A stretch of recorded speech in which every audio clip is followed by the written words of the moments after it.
नमस्कार साथी, मैं इंग्लिश गोलू कश्यप। आज इस सब्जेक्ट पर बात करूंगा कि सबसे पहले सब्जेक्ट क्या कहलाता है। कि यानी कोई भी टेंस हो गया, चाहे कोई भी फार्मूला बनता है जिसमें आप लोग तीन बात तो कॉमन समझे होंगे कि सब्जेक्ट होता है, हेल्पिंग वर्ब होता है, ऑब्जेक्ट होता है। तो सबसे पहले इसी पर बात करेंगे। मेरा फर्स्ट चैनल पर फर्स्ट वीडियो यहीं आएगा आप सबके साथ। इस बैच का पहला वीडियो यहीं रहना चाहिए। कोई भी ये नहीं बताता है, ठीक है, क्योंकि अब मान लीजिए आपका बेसिक नहीं पता तो एडवांस क्या पता क्या जी। अब देखिए सब्जेक्ट का मतलब कहते किसको है, क्या है सब्जेक्ट। हम तो जानते हैं this that, this those, is, ये हिस इट नेम, ये सब सब्जेक्ट है। ये सब हम जानते हैं कि ये यूज किया जाता है, लेकिन पता नहीं है कि हमें कि ये क्या है। तो इसी पर गहन हम लोग चर्चा करेंगे।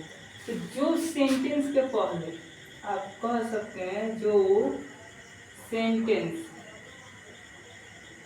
के पहले,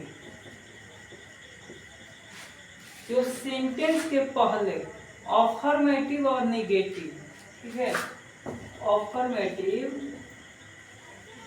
और निगेटिव, ठीक। उसके बाद इंट्रोगेटिव के बाद, इंट्रोगेटिव में ये हेल्पिंग वर्ब के बाद आए उससे कोई सब्जेक्ट कहते हैं।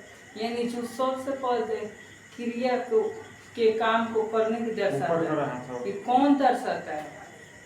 ये आखिर बात करें कि कौन काम करता है, इस बात को करें, पूछें किसी को तो क्या होगा। अब मान लीजिए कि राम आम खाता है, तो राम आम खाता है, इसमें सब्जेक्ट क्या होगा जी, राम होगा, क्योंकि खाने का काम कौन कर रहा है, राम तो कर रहा है। ये तो नहीं कि क्या खा रहा है, तो आम खा रहा है, तो आम क्या हो जाएगा, अदर वर्ड हो जाएगा, समझे। तो यहाँ पर इसी का बात कर लें कि सब्जेक्ट क्या क्या होता है। तो सब्जेक्ट में भाई सबसे पहले आता है ही, सी, ईट, नेम। ठीक बा, आओ तनी बोलो। दिस, आराम से दैट, समझे, this that, you, they, we, समझिए, he, she, it, name, this that, you, they, we, ठीक है। इसके अलावा दिस, दिस, दैट, ठीक है, दिस दैट। इसके अलावा ले लीजिए दोज, दीज, ठीक है, एगो दे होते हैं, ठीक है। ये सब जितने भी होते हैं इन सबको क्या कहते हैं, सब्जेक्ट कहते हैं। समझ में आया कंसेप्ट कि जो सेंटेंस के पहले यूज हो उसको सब्जेक्ट कहेंगे, कहते ही ना है। ही का मतलब जी वह, सी का मतलब वह, इट का मतलब ये, नेम का मतलब जी नाम, ठीक है, दिस का मतलब यह, दैट का मतलब जी वह, यू का मतलब, यू का मतलब आपका आप लोग, हम लोग नहीं, आप लोग, ठीक है, वे लोग, आप लोग, ठीक है। अब देखिए वी का मतलब हम लोग, ठीक है। आगे दे का मतलब वे लोग, यहाँ लिख दीजिए वे, वी का मतलब हम, ठीक है। तीस का मतलब क्या हो जाएगा, तीस डेट तो बता दिए, गलती से दोबारा लिखा गया। दो या दीज वे, दोज का मतलब वे, दीज का मतलब ये, डेट। समझिए इसमें कोई परेशानी। यानी जो सेंटेंस का पहले यूज किया जाए उसको सब्जेक्ट कहते हैं। फार्मूला बार बार नहीं बताया जाता है, इसको हम एक बार ही बताएंगे, ठीक है। आपको रिपीट करना है, याद करना है। आपको यही तो विश्वास दिलाने आया हूँ, ESG के रिसर्च पॉइंट में जो भाग ले लिए, एक बार सहमत हो गए एक बार जुड़ गया उसको दूसरी जगह तो जाना नहीं पड़ेगा, ज़्यादा रिवाइज नहीं करना पड़ेगा। तो ध्यान से समझिए कि जो सेंटेंस के पहले है इसका परिभाषा भी होता है, लेकिन I have no knowledge it means कि मेरे पास नॉलेज नहीं है, ये बात मैं नहीं कर रहा हूँ कि उससे नॉलेज मुझे नहीं रखना है, ये बात नहीं कर रहा हूँ। ठीक है, आई हैव नो नॉलेज यानी उसका नॉलेज हमें नहीं चाहिए। I should not this knowledge, उसका नॉलेज नहीं चाहिए।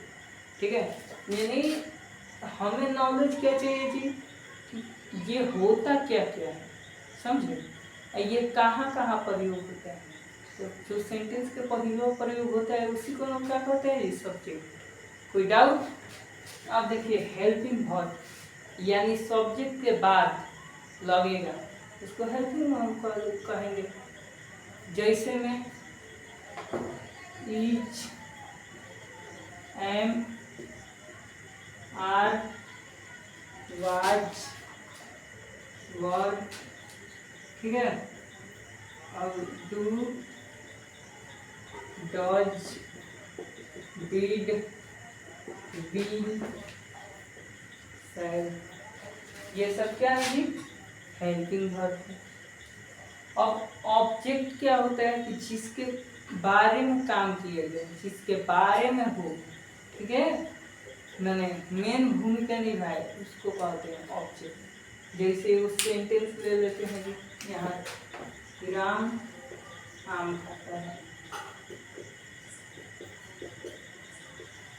छोटा सा सेंटेंस में ट्रांसलेट नहीं करना है, you should not try to translate, you have knowledge तो you should always try to comment, लेकिन you should not try to hear। यानी कहने का मतलब है कि आपको नॉलेज है तो आप कमेंट कर दीजिए, नहीं तो यहाँ आपको अभी सोचने की घबराने की ज़रूरत ही नहीं है, आगे में बताना है, जस्ट अगला कदम वहीं पे। देखिए कहा गया है कि आप प्रयास कीजिएगा, विफल तो बहुत बार होते हैं कि जीवन में हम विफल बहुत बार होते हैं, लेकिन हम प्रयास करेंगे, लगातार प्रयास करते रहेंगे तो किसी के माई के लाल का पावर नहीं कि ये हम हटाते। अब मान लीजिए कि मैं जीना के पहले जीना पर भी मैंने कदम नहीं रखा तो दूसरे जीना पर कैसे चढ़ूँगा भाई, इसके लिए तो चढ़ना अनिवार्य होता है ना, लेकिन इसके लिए क्या करना होगा, पहले जीना पर चढ़ना होगा तो ना दूसरे जीना पर हमारा पैर बढ़ेगा। पहले जीना पर तो हम पैर बढ़ाना जानते हैं तो पहले जीना पर पढ़ाएंगे, उसके बाद से अगर नहीं जानते हैं तो दूसरे जीना का नॉलेज लेंगे, लेकिन पहले तो जानते हैं उसको पूरा करेंगे, प्रयास करेंगे, समझे, तब ना ऐसे 12-15 जीने के बात करेंगे, उसके बाद हम छत का बात करेंगे कि हाँ हम छत पर चढ़ जाएंगे। इसी तरह से भाई ये इंग्लिश स्पोकन क्लास होता है कि छोटा सा आप लोगों को सफलता बैच चल रहा है, छोटा सा बैच है, ठीक है, आप लोगों का 1.5-2 महीना से 3 महीना का कोर्स आप लोग जरूर ज्वाइन हो जाइए। आज से लगातार क्लास चलेगी, इस पर थोड़ा ध्यान दीजिएगा, ठीक है। तो फर्स्ट ऑफ ऑल थिंग्स कि राम आम खाता है, तो इसमें हमें ट्रांसलेट नहीं करना है, लेकिन जिसको नॉलेज है इसका कि राम आम खाता है इंग्लिश ये होता है वो कमेंट कर सकता है। लेकिन यहाँ देखिए राम आम खाता है, अब इसको हम समझते हैं कि कौन सा क्या है, ये नहीं समझेंगे तो ट्रांसलेशन बार बार गलत होगा, बार बार गलत होगा, हम कभी जीवन में इंग्लिश नहीं सीख पाएंगे, समझे।